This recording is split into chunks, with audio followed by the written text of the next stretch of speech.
Very rarely. If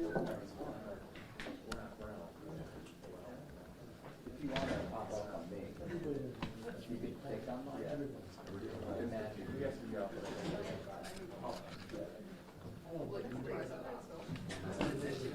Like Mike thinks he's doing the right thing, which is valuable. You got rolled out. Daniel said he might not play the rest of the season. Well, that would be How much the line was in there? I didn't even know before. it's gonna get to 11. Almost as Van Gogh. At least that was the last I saw. It's up to 13 right now. Go back. Was that It's up to 13 right now. jump forward? Mark, it's not even a fair fight. No, did you hear that? Like, mine's already 13.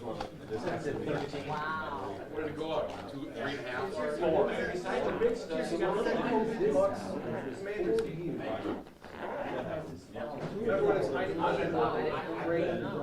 Really well. I think it was 17 and a half. I think it's a big spread. It's playoff history. I watched that game from Tully's. From where? Tully's. I remember those.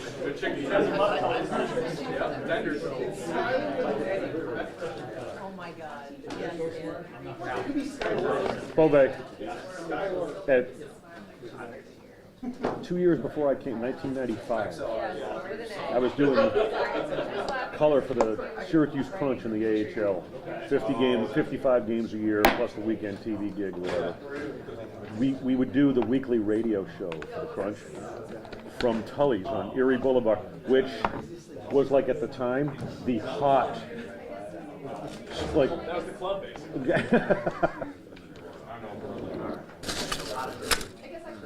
Now they're like, if you see a Bennigan's, it's like an endangered species, you know. Take a picture of it. You might never see it. right.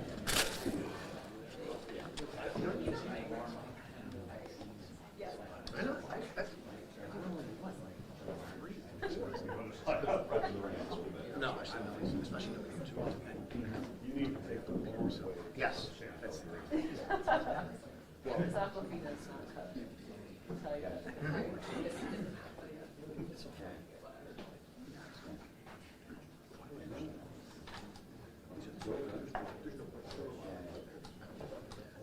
So everybody's. I just. Does Taron Armstead just pressed McDaniel says he expects to be out there if he's capable? I texted with you about this.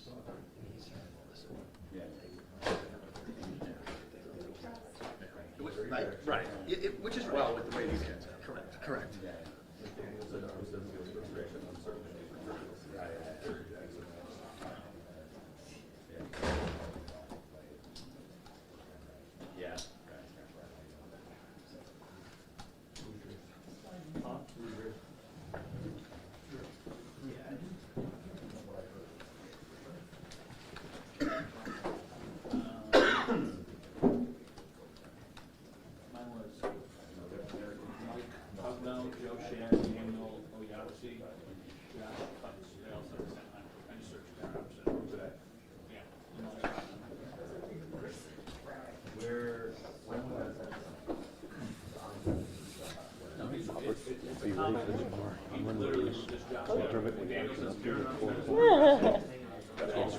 Perfect.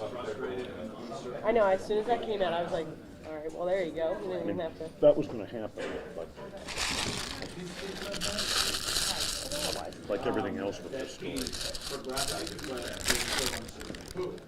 Let me get all my stuff out. This is what I was using to reserve. I still need to get mine. You have a credential.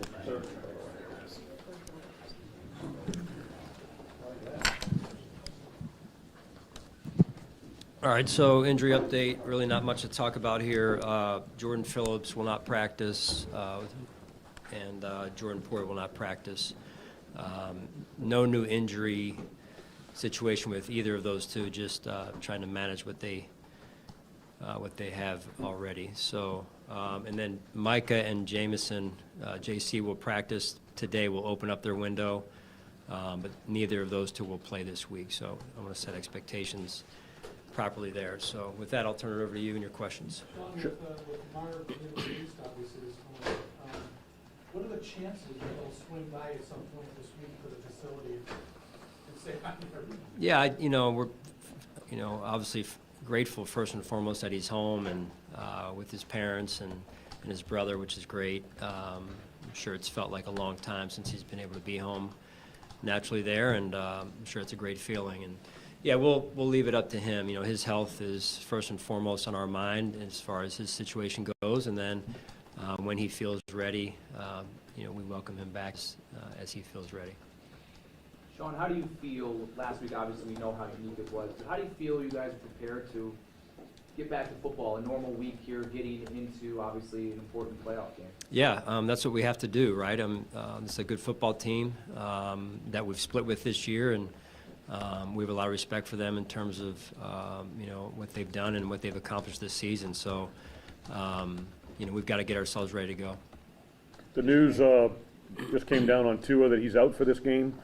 You had indicated the other day on Zoom, I think you said something to the effect of you had a feeling that you knew which way that was going to go. Did it go the way you expected? Yeah, I'm not going to get into that. I just, we just got the news, Adam. So, we'll plan accordingly on that, and obviously getting ourselves ready to go here for Wednesday practice, and based on now that we have a feel for the quarterback there. One follow, I guess. I mean, that for a lot of us, I think, came down sooner than we expected in terms of getting official word on that. How much does it help you, I guess, honing preparation to have a sense that he won't be in this game? Yeah, I mean, we control what we can control, and again, we're just focused on making sure that we're putting in the work, and knowing obviously gives us some clarity on who's going to be back there.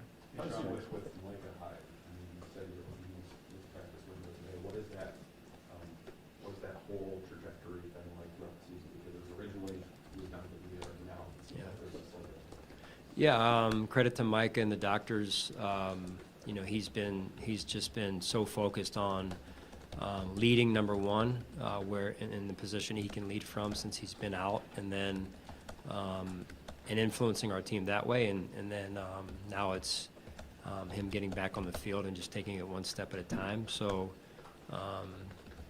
again, we'll just one day at a time right now. So that's really where it's at. Sean, I was going to say, were you at all thinking that this was a possibility when it first happened? Because again, the season-ending stuff was Yeah. pretty popular here, but now that it's kind of progressing. Yeah, you never count Micah Hyde out. And I would say the same with JC. I mean, JC's prognosis was what he went through with the surgery and everything, but those two have just been so positive since they've been back in our building and around, and the way that they've worked to get themselves to have a chance at this point, right? So I think my hat goes off to those guys. I commend them for their work and their mental toughness, and here we are. Sean, I know we'll ask him what it was like, but from your perspective, what was it like to have Coach Micah for a while, a guy that's been around the players, helping, game days, things like that? What's that been like for you and the team? Yeah, I think it's been, excuse me, we've been very we've benefited from that. That doesn't happen all the time in terms of a player that goes out, wanting to be around, wanting to be in the meetings, wanting to be on the field, and offering his wisdom, his experience. He's done a great job with that, and again, knowing Micah, and you guys know Micah, it doesn't surprise you, right, that he's wanted to do that and he's done it, and now he gets a chance to get back out there a little bit. Sean, just to be clear, DeMar is home with his parents in Buffalo, not in Pittsburgh. Buffalo. Hey, Sean, I know you haven't had to do this too often because Josh has been so reliable and durable, but how challenging do you think it would be if you have to change quarterbacks for a playoff game like this for Miami in terms of getting a kid ready who really hasn't played that much? Yeah, I mean, are you talking about their situation or Their ours? situation, I mean, for you as a coach to deal with that, how challenging will that be for the Dolphins staff?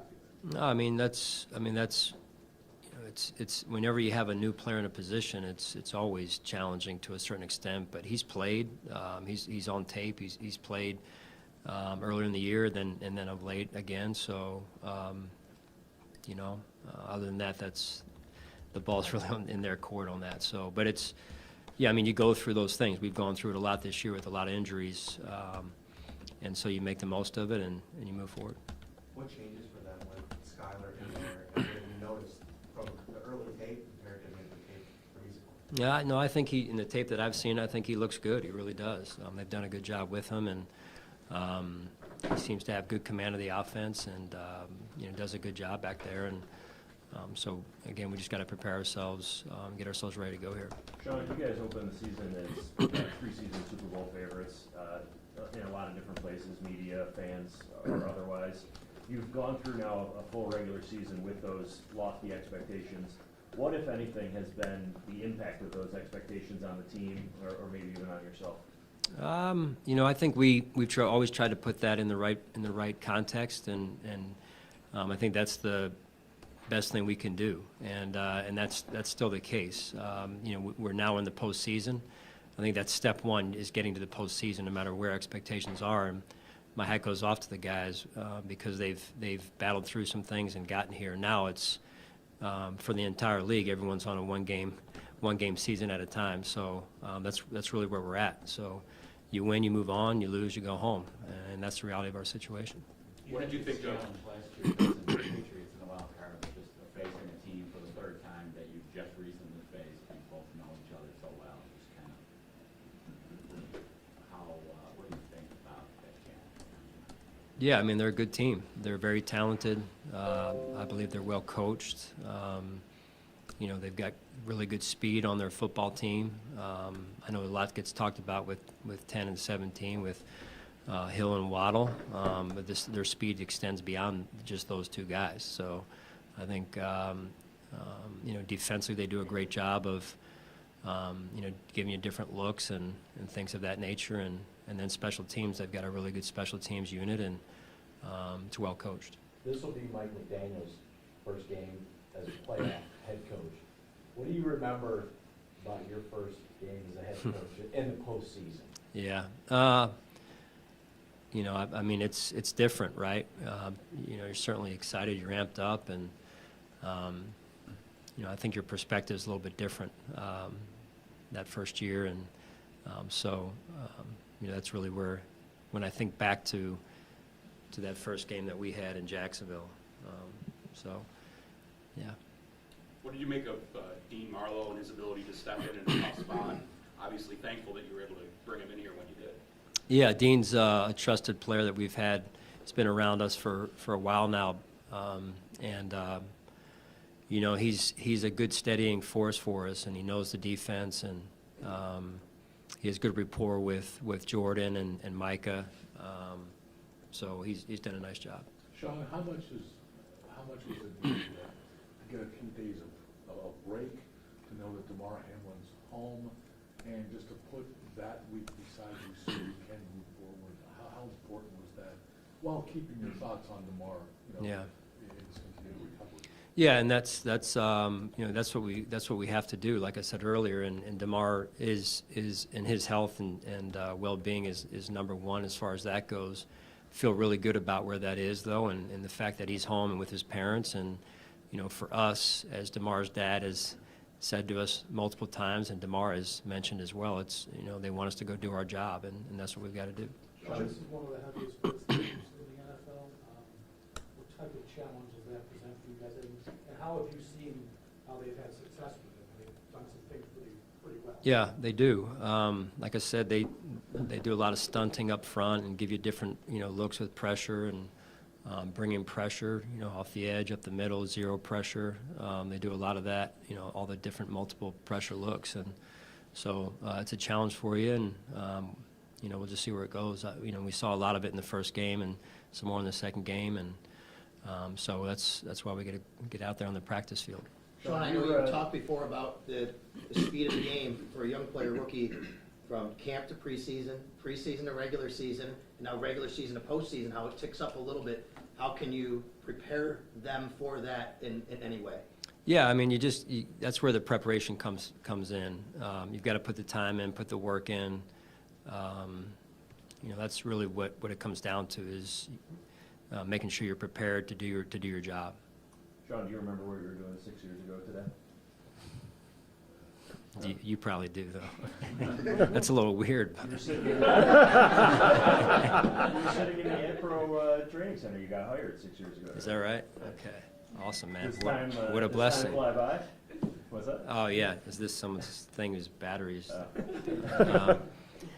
Yeah, I mean, time does fly by. It's amazing to think about. I have a picture of my family in my office, and Derek and his staff gave it to me, and to see how time flies. You know, those of you with kids, you just look at your kids and how quickly things change, and just as a good perspective lender for me in my mind of, man, when we got here, my littlest one was, maybe she was, let's see, I think she was just 2 years old, or barely, maybe 1.5. So, yeah, it flies by. Very grateful for being here and becoming a part of this community with my family. It's been great. I recognize that you're not much for self-reflection this week, but Yeah. when you think about how far this organization has come in those 6 years, what comes to mind?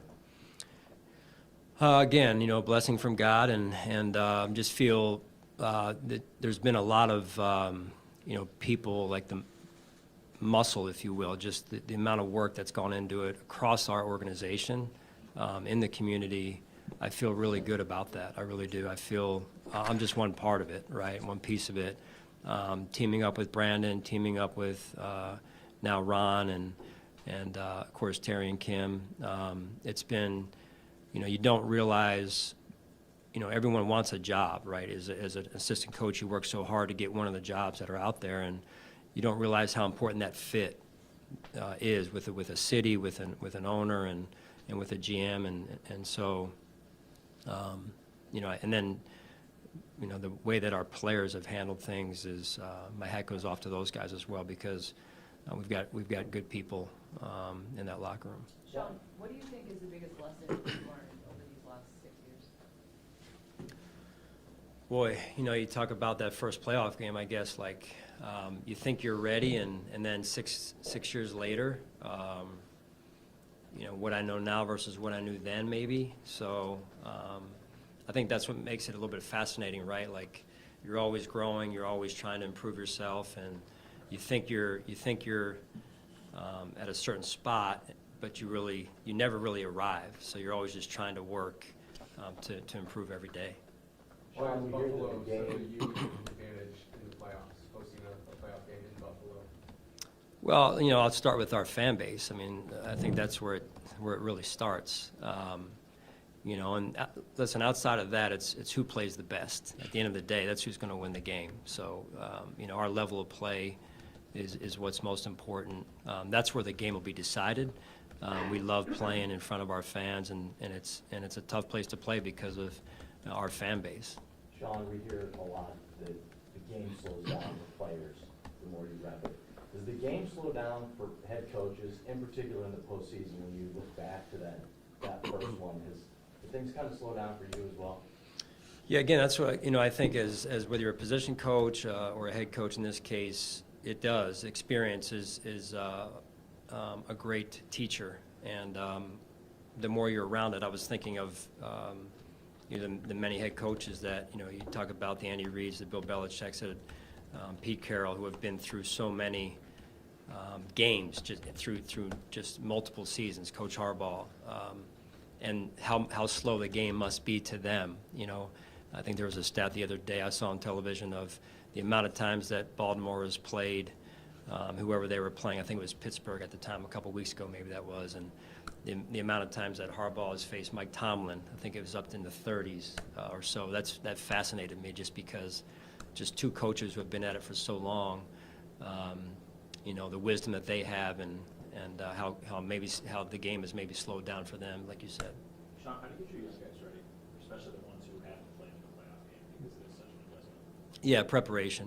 They've got to put the time in. Obviously, the leaders on our team have to lead by example, with focus and preparation themselves, and then it's you know, they've got to do their part. These young guys, no one's going to hold their hand. They've got to get themselves ready to go. Your team has endured a number of challenges this year.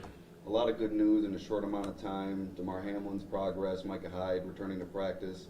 Do you sense the tide might be turning a bit here in a positive direction? You guys are great, man. This is now we're just focused on this game. Honestly, I appreciate where you're going with that, but this is not a soap opera. So we got one game to get ready for, and that's really what we're focused on. All right, thanks, guys. Thanks. Let's go. Go.